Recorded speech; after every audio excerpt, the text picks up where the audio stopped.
Hey everybody, welcome back to the shop. So today I want to show you what might be the coolest toolbox ever. And then we're going to talk about how to build it. So this is my garden toolbox. And when you just push down on here, it opens automatically. And then when you're ready to close it, lift it up a little bit of the way, just pick up on the handle and it closes. So this thing is a monster. It's 2 feet wide, it's 2 feet long, it's almost 14 inches wide, and it's 10 inches tall, or just over 10 inches tall. It's just really big and it's heavy. I built the whole thing out of 1/2-inch plywood to be nice and secure, so I could put all my garden tools in here and not have to worry about it. Well, I shared it on Instagram and it blew up. People were just wanting to know how to make it, so I decided we're gonna make a YouTube video about it. But instead of this big monstrosity, we're gonna have something a little bit more reasonable. Just like this. So this, 18 inches long, 10 inches wide, and 7.5 inches tall. Now I made this one out of walnut, and I did some cute little box joints on the end of it. Now the one thing that's very important about the box, we're not gonna build these boxes today. It doesn't really matter how you do it, what kind of joints you use, as long as they're boxes that are the right dimension, the next steps will work. So in this case, I put 3/8 inch sides on mine and 3/4 inch ends because I'm gonna need that extra meat when I secure all the mechanisms to the ends of the boxes. That was it. We can do the next thing now. So I made 4 small boxes. Now the small boxes are 5 inches wide, they're 1 3/4 tall, and 18 inches long.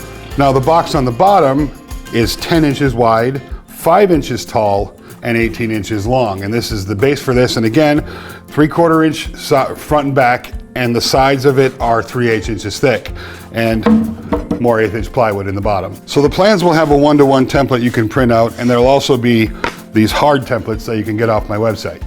So in today's video, I'm going to use these templates to make the side components for the walnut box that I already did.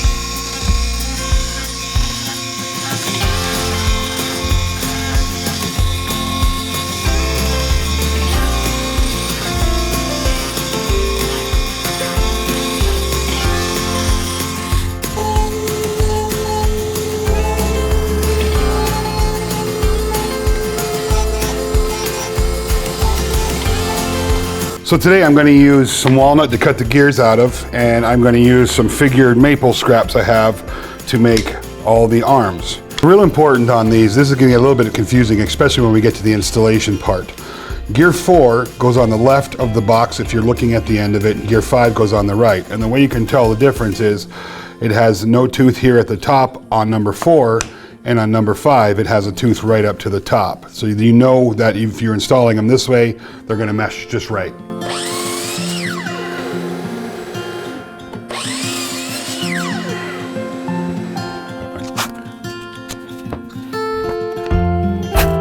So because I have to cut 4 or 2 of each of these out, I'm going to cut 2 pieces at one time so I'm not wasting time cutting them out individually. Now to do that, I'm just going to put some painter's tape on the back of my walnut, and then some 2p10.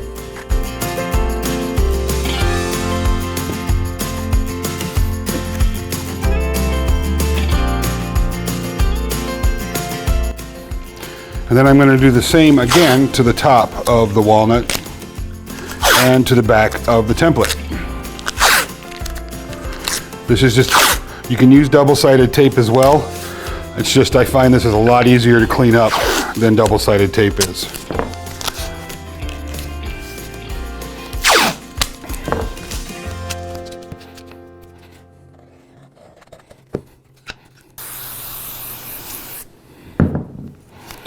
And I want the teeth to be going with the grain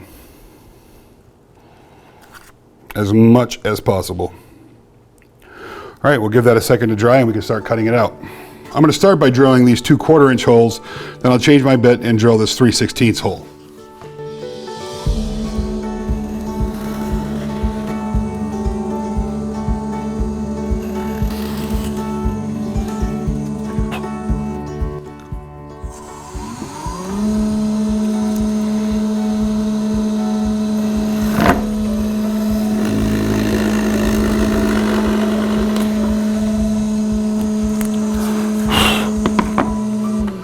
Okay, next up I want to switch to a 5/16 bit, and then I'm going to drill a hole right in between each of these gears.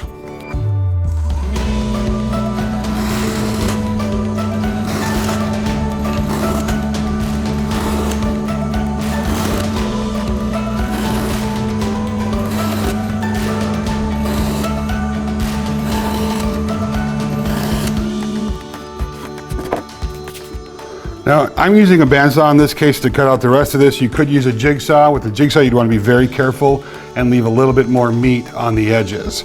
But in this case, I'm using a bandsaw so I can get a little bit closer, and then from there, we'll go over to the router table.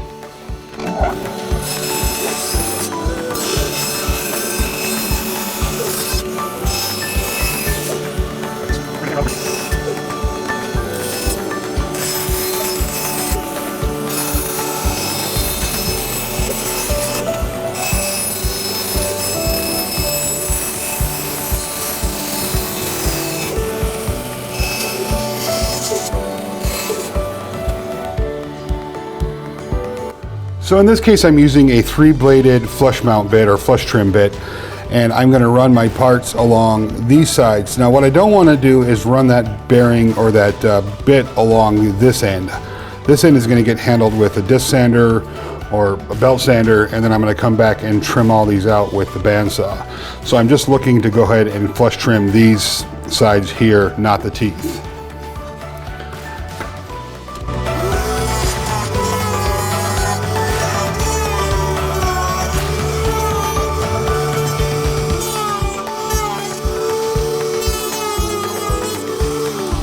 Next step is I'm going to take all this extra meat off down to the teeth, the edge of the teeth, and now I don't want to grind anything off the teeth, and then I'll go back over to the bandsaw to clean up all the teeth.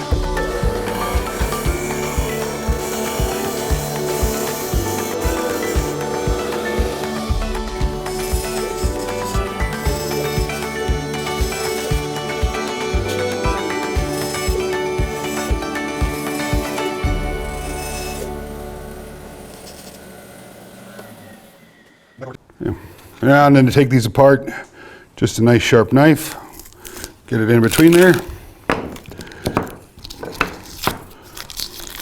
and the tape peels right off from both surfaces really easily, and nice clean template left over and a nice clean part left over. If you do end up in a little spot sticking right there's a spot that's going to stick, you can come back with some sandpaper and just file off the sharp edges of the teeth, and they'll be good to go. Now, I always say the drill press is one of the top 3 tools, big tools that you want to buy in a shop. Table saw, bandsaw, drill press. Because drill presses, aside from drilling holes, are extremely versatile. For instance, I take this sanding mop from Klingspor's woodworking shop, and that's going to take care of all the sanding on this for me.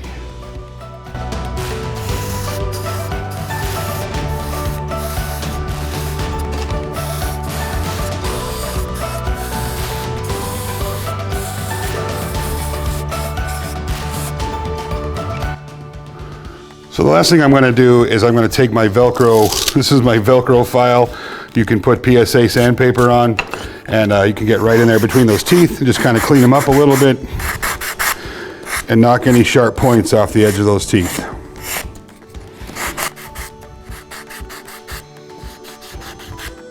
It's amazing how having the right tool for the job makes the job a lot easier.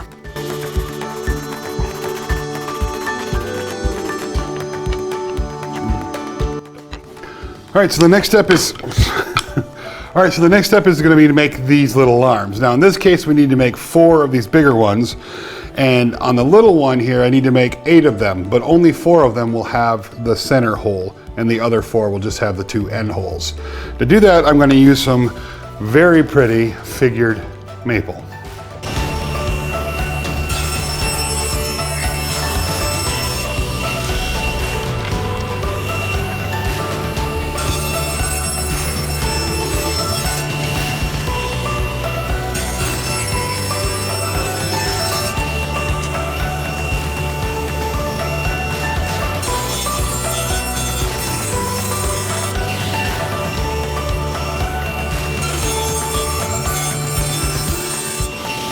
So a trick to cutting sugar maples or figured maples like this is to use a blade with less teeth count, and you don't get as much burning as you do if you use a higher tooth count. Now one of these, you can see this was cut a while back, and this was cut on, I think, a 60 or an 80 tooth. Now these were all cut on a 40 tooth, which there's almost no burning except for where I paused. You can see a couple spots in there. Now before I go ahead and cut these into their individual lengths, I want to sand everything while I have these bigger parts to hold on to instead of trying to sand them individually after they're that size.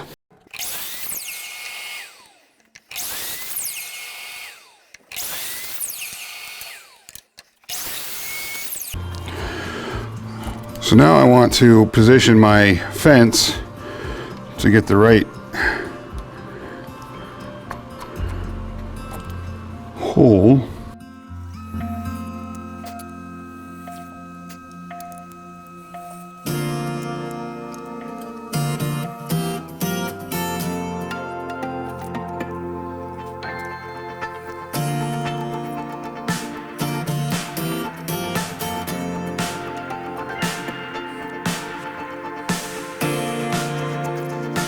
So I've clamped a piece of plywood down to my disc sander.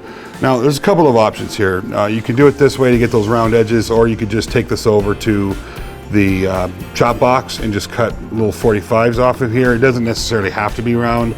I just like the way it looks. What I have to do is take my stock here, put the drill bit through, put it in that hole, and then turn this, and that'll give me the shape that I want.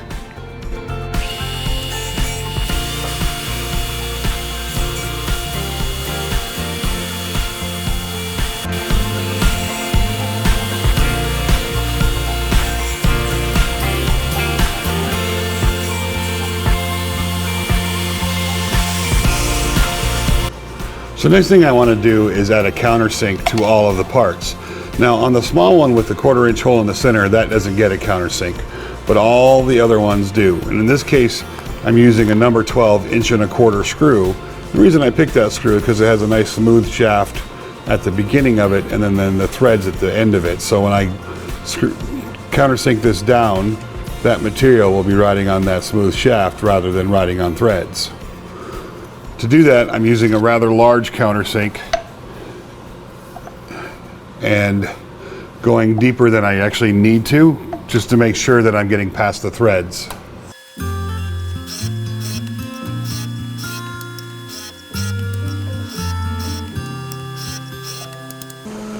So now on the gears, remember that no tooth and then a tooth, no tooth on the left, tooth on the right.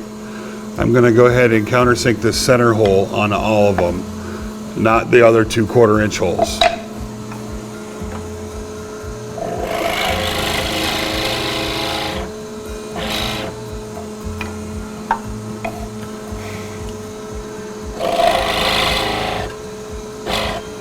So now on the opposite side of the gear from what I just tapped, I want to turn it over and tap way up here on this little nodule. I'm using a bolt with a tapered head that's going to sit. I want it to sit below the surface. That's going to come through and attach to the handles of the toolbox.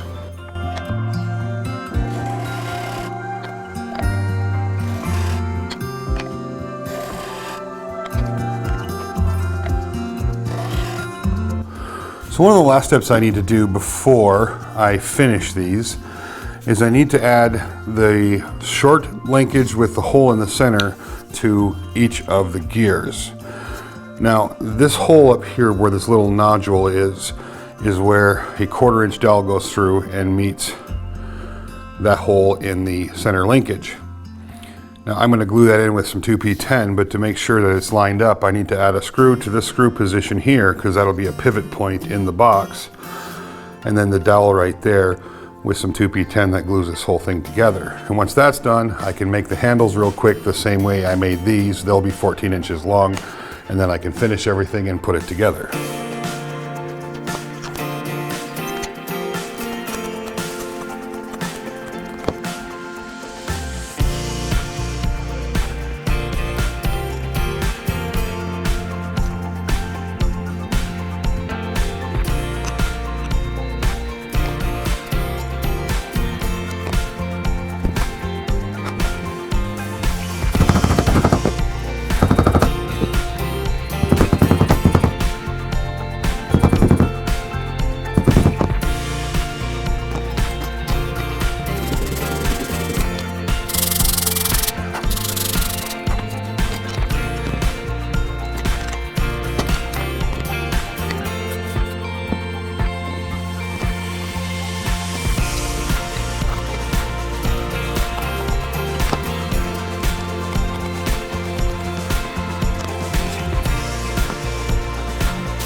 All right, so this plate that came with the template has the hole patterns that need to be drilled in the boxes.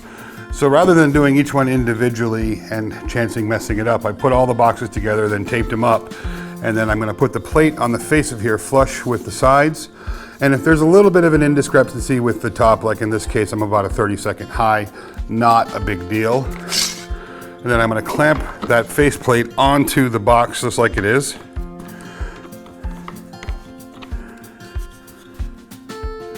Again, double checking to make sure I have everything lined up properly. And then I'm gonna take a 1/8 drill bit and drill each one of those holes. Now in this case, I'm going all the way through the 3/4 inch material. The screws I'm using will just barely poke out in there, which for me is not a big deal because I plan on putting Kaizen foam in each one of my compartments. I don't want to put a lid on this. You could definitely do that if you wanted to, or if you wanted to leave it open for like a fishing box or something, you can either use a little bit thicker material than 3/4 on the ends, or you could just put a little plate in there to cover up those screws or the screw holes.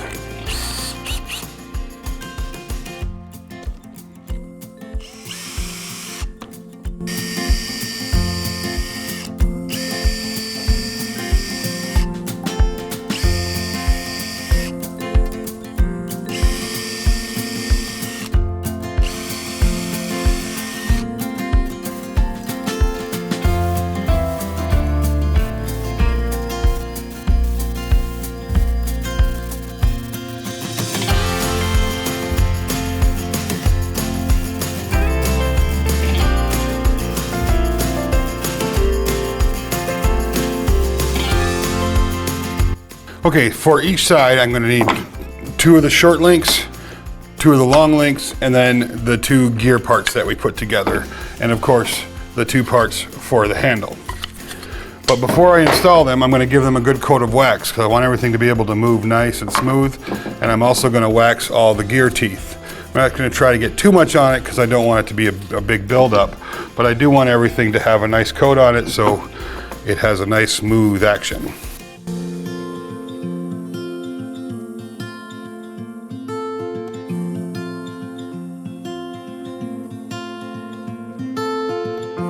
So for all the links, I'm just using a number 12, 1 1/4 inch screw, and for where it goes through the gear into the box, I'm using a 1 1/2 inch number 12 screw.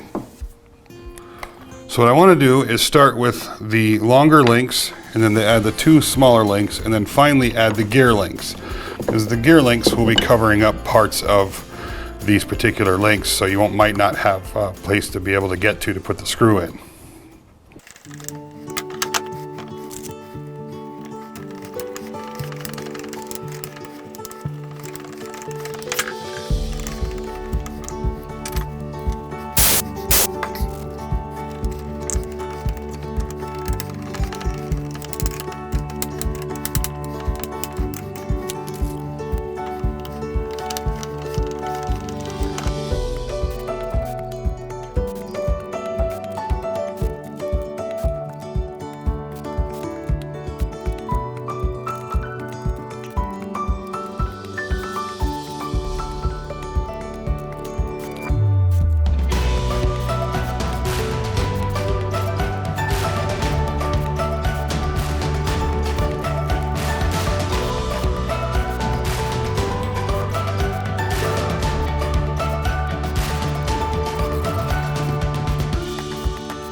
I ordered some nylock 1/4 inch bolts to go on these, but they're not in yet. So for now, I'm just going to use the nuts that came with the bolts, and I'll just put a little dab of 2P10 on the end there to help that stay on until my nylocks get here. But nylocks would be definitely a much better option. So for the handle on this, I'm just using a piece of walnut, and I've cut it a little bit longer than from gear to gear, about a 1/16 or maybe a little bit more than that on each side. That helps hold these handles out a little bit, making sure nothing will interfere as I'm moving these up and down. Now, because I just overlap these, I've taken my hand plane and I've shaved just a little bit off of one side here, and then on the same on the opposite side of the other arm. That's just going to help it have a nice smooth action. Now I've added a taper to the end. I have pre-drilled the end of the handle, and I'm going to add a 1.5 inch number 12 to match everything else.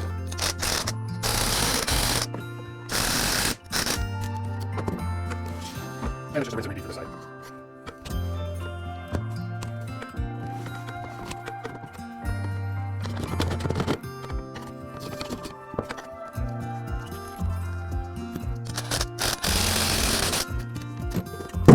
Now with a little bit of luck, when we push down, this whole thing should open.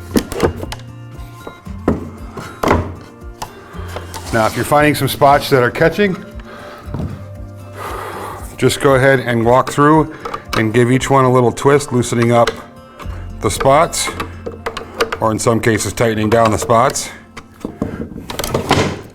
until you get a nice smooth action. There you go. Once you get some weight in the toolbox, you should be able to, a little more weight. Just give it a little nudge. You should be able to lift right up, and the toolbox closes. How cool is that?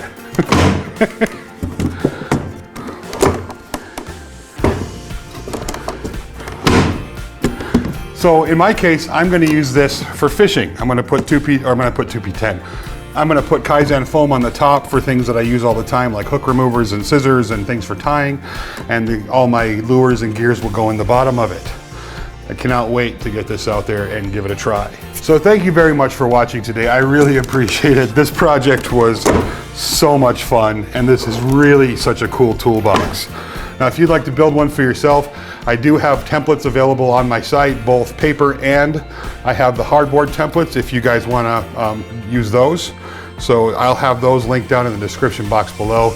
And if you enjoyed this video, please give it a thumbs up. And as always, don't forget to subscribe if you're not already. We'll be talking to you real soon with more really cool, fun projects. Thanks for watching, y'all.